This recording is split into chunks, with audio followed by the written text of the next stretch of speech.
Assalamualaikum warahmatullahi wabarakatuh. Kami dari kelompok 3 ingin mempresentasikan hasil makalah kami yang berjudul Geomorfologi Regional Sumatera. Kami beranggotakan 3 orang. Yang pertama Redo Saputra, Siti Nurhaliza, dan saya sendiri Yanda Igustiani.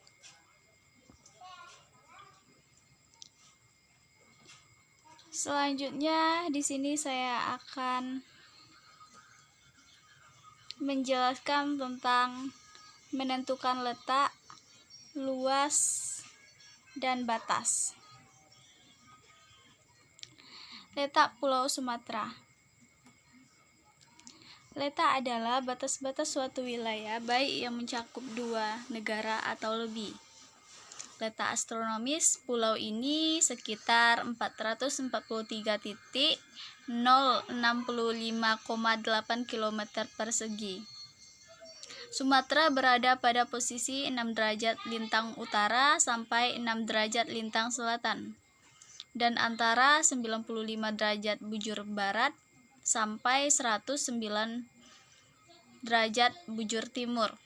Sumatera atau sering juga ditulis Sumatera adalah pulau ke-6 terbesar di dunia yang terletak di Indonesia, yang luasnya 443.065,8 km persegi.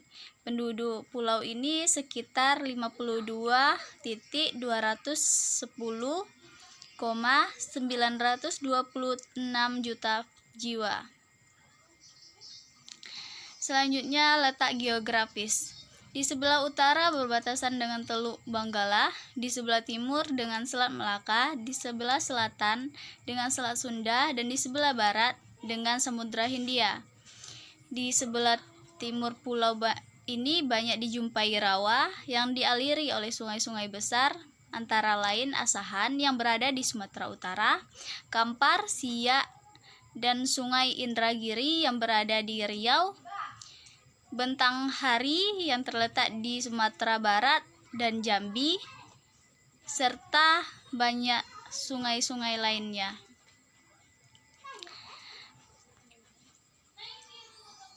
Selanjutnya, luas adalah suatu batasan yang terdiri atas perairan dan daratan. Luas Pulau Sumatera adalah 473.481 km persegi. Batas laut Pulau Sumatera sebelah utara adalah Benggala, Teluk Benggala, Laut Andaman, sebelah timur Selat Melaka, sebelah selatan Selat Sunda, dan sebelah barat Samudra Hindia. Sebelah utara berbatasan dengan Malaysia, sebelah timur Selat Karimata, sebelah selatan Samudra Hindia, dan sebelah barat Samudra Hindia.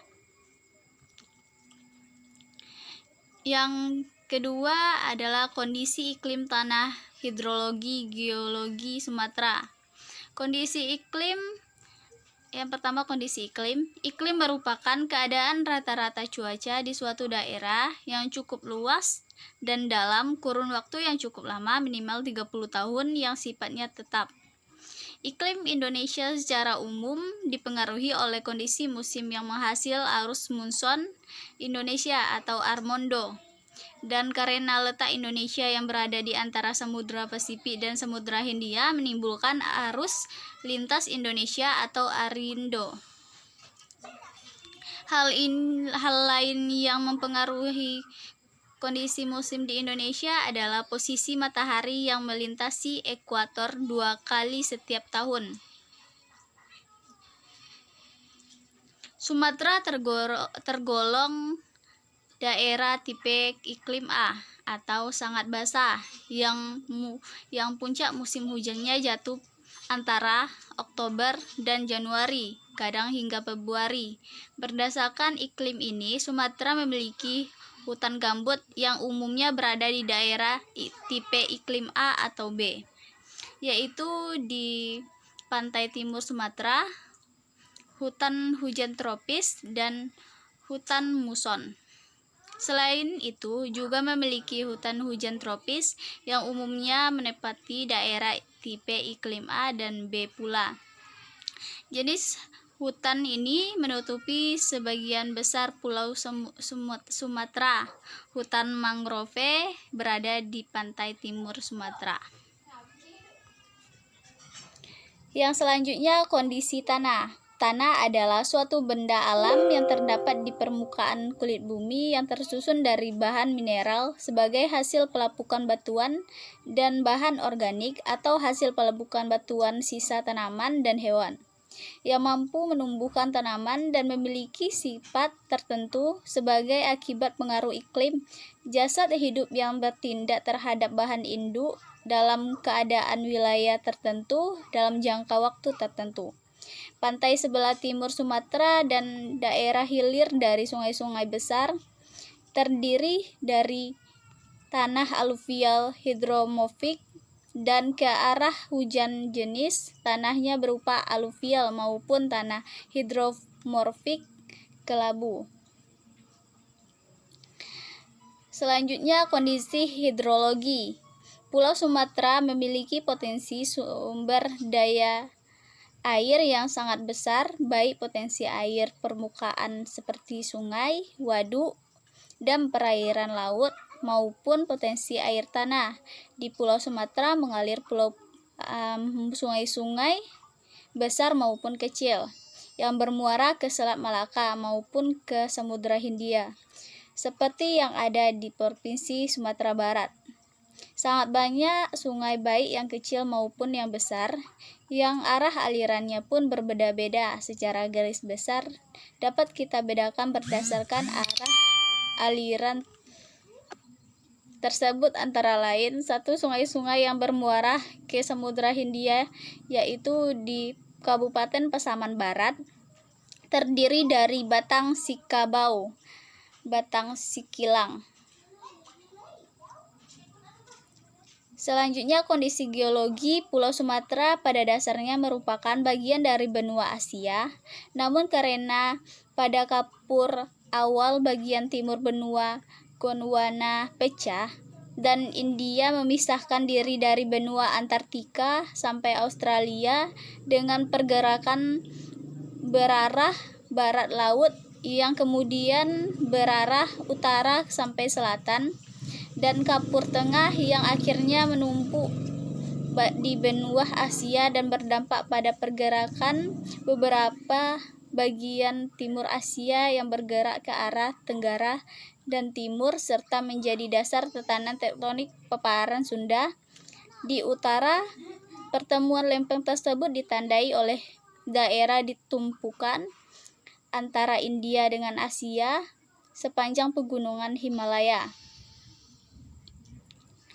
Yang selanjutnya, yang ketiga, itu fisiografis Sumatera.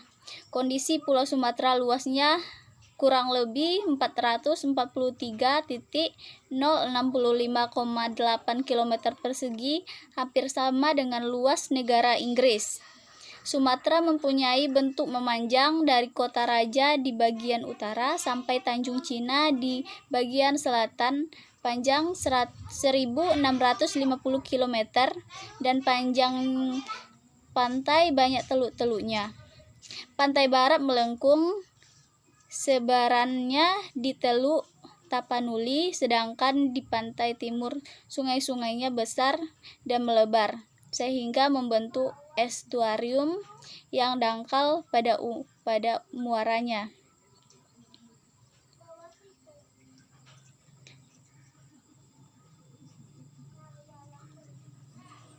Baiklah, yang selanjutnya tentang Kepulauan Busur. Busur depan akan dijelaskan oleh Redo Saputra. Kepada Redo Saputra dipersilakan. Assalamualaikum warahmatullahi wabarakatuh. Perkenalkan, nama saya Redo Saputra dari kelompok 3 Geomorfologi Indonesia. Di sini saya akan melanjutkan bacaan dari teman saya Yanda Igustiani, yaitu DEF. Masuk ke yang D. Kepulauan Busur Depan. Kepulauan Busur Depan tersebut juga menghasilkan rangkaian busur pulau depan, yaitu yang non-vulkanik.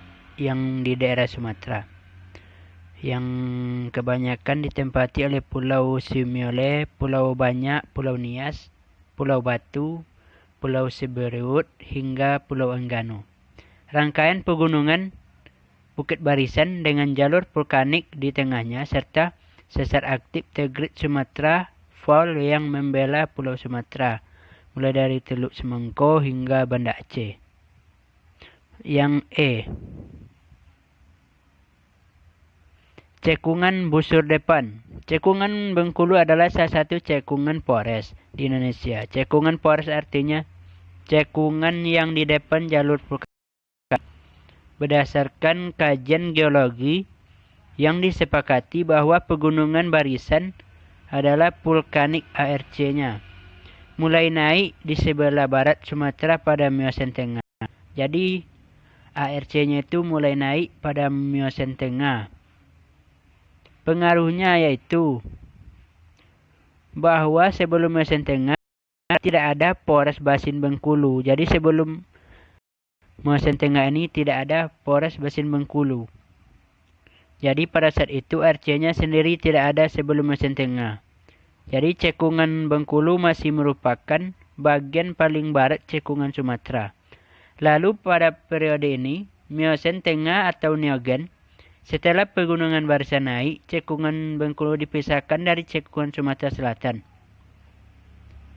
Mulai saat itulah cekungan Bengkulu menjadi cekungan pores dan cekungan Sumatera. F. Sejarah terbentuknya Bukit Barisan.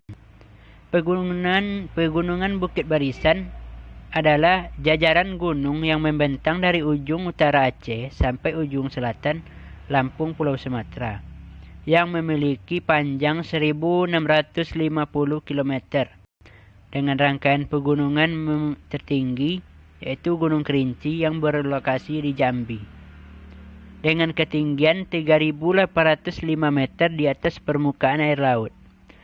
Pegunungan Bukit Barisan terletak dekat pertemuan antara pelat tektonik Eurasia dan Australia.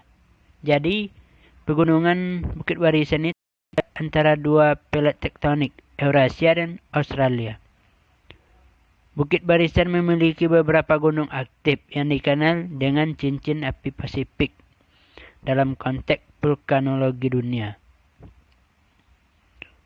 Untaian gunung berapi aktif mulai dari Chile hingga ke Amerika, Kolombia, dan Salvador, Meksiko, Kanada, Alaska, dan berputar ke arah benua Asia yang meliputi Jepang, Kepulauan Mariana, Filipina, Kepulauan Indonesia, hingga ke Selandia Baru. Mungkin itulah yang saya bacakan, dan selanjutkan kepada teman saya yang selanjutnya yang akan membacakan hasil diskusi ini. Baiklah, selanjutnya adalah patahan semangko atau The Great Sumatra Fault. Patahan semangko adalah bentuk geologi yang membentang di Pulau Sumatera dari utara ke selatan, dimulai dari Aceh hingga Teluk Semangka di Lampung. Patahan inilah yang membentuk Pegunungan Barisan, suatu rangkaian daratan tinggi di sisi barat Pulau Sumatera, paling mudah terlihat di daerah Ngaresiano dan Lembah Anai di dekat kota Bukit Tinggi. Patahan ini merupakan patahan geser atau patahan mendatar. Sesar mendatarnya termasuk sesar mendatar right atau dextral slip fault. Pergeserannya besar sekitar 25 sampai 30 km. Tatanan stratigrafinya saling menindih dan tidak sama. Mempunyai struktur penyerta berupa kekar, tegasan-tegasan rekahan setempat, dan lipatan. Selanjutnya, cekungan busur belakang atau backyard basin. Black tahun 1989 menyebutkan bahwa daerah cekungan Sumatera Selatan merupakan cekungan busur belakang berumur tersier yang terbentuk sebagai akibat adanya interaksi antara paparan Sunda atau sebagai bagian dari lempeng kontinen Asia dan lempeng Samudra India. Daerah cekungan ini meliputi daerah seluas 330 dikali 510 km, di mana sebelah barat daya dibatasi oleh singkapan pratersier Bukit Barisan, di sebelah timur oleh paparan Sunda Siel, sebelah barat dibatasi oleh pegunungan 30 dan ke arah tenggara dibatasi oleh tinggian Lampung. Menurut De Coster, tahun 1974, dalam Salim tahun 1995, diperkirakan telah terjadi 3 episode orogenesa yang membentuk kerangka struktur daerah cekungan Sumatera. Selain itu, orogenesa Mesozoik tengah, tektonik kapur, akhir tersier, awal dan orogenesa Pliocene. Selanjutnya, perkembangan tektonik Pulau Sumatera. Peristiwa tektonik yang berperan dalam perkembangan Pulau Sumatera dan cekungan Sumatera Selatan menurut Pulonggono DKK tahun 1992 adalah: yang pertama, fase kompresi yang berlangsung dari Jurasik awal sampai Kapur. Tektonik ini menghasilkan sesar geser dekstral WNW spasi ESE seperti sesar Lematang, Kepayang, Saka, Pantai Selatan Lampung, Musi Lineamen, dan NS Trend. Terjadi range movement dan intrusi granit berumur Jurasik sampai Kapur. Yang kedua, fase tensional pada Kapur akhir sampai tersier awal, yang menghasilkan sesar normal dan sesar tumbuh berarah N sampai S dan WNW sampai ESE. Sedimentasi mengisi cekungan atau terban di atas batuan dasar bersamaan dengan kegiatan gunung api. Terjadi pengisian awal dari cekungan, yaitu formasi lahat. Baiklah, sekian dari kelompok kami. Jika ada salah mohon dimaafkan. Akhir kata, wabillahi taufiq wal hidayah. Assalamualaikum warahmatullahi wabarakatuh.